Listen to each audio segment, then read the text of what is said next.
مباراة مهمة اليوم مع فريق اللي توا فريق كبير وعنده لاعبين في المستوى، وغادي معنا في لاكورس ديال بطاقة الصعود هذا الموسم هذا.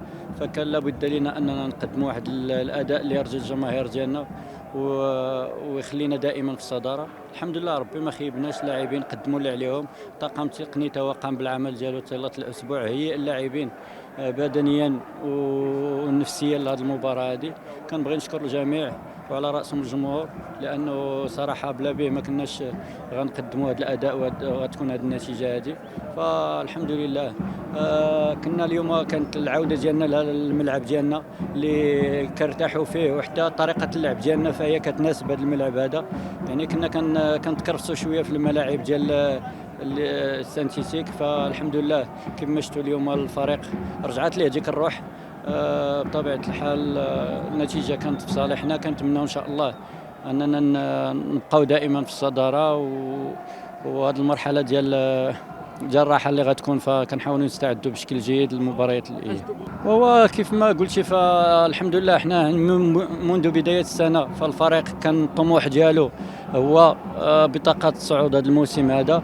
فاستقطب لاعبين اللي عندهم تجربة شوية، ولاعبين اللي لاعبين في هذا القسم هذا ولاعبين في القسم الوطني الأول والثاني. فالحمد لله التجربة ديال شي لاعبين فهي نفعت الفريق بزاف، كذلك مع وجود لاعبين شبان استقبلهم الفريق فاعطوا داك الشيء اللي كان مطلوب منهم، والنتيجة خير دليل الحمد لله. فالفريق هو يعني هو الأول في هذه المرحلة الذهاب.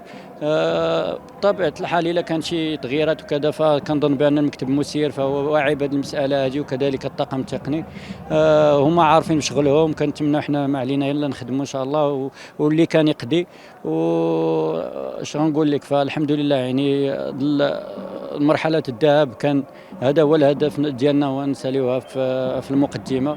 فكنبغي نشكر اللاعبين والطاقم التقني وكذلك المسيرين اللي ما نساش الدور ديالهم، لانه وفروا لنا جميع الظروف خلال هذه المرحلة، فتا هما يلعبوا دور كبير وكذلك الجميع.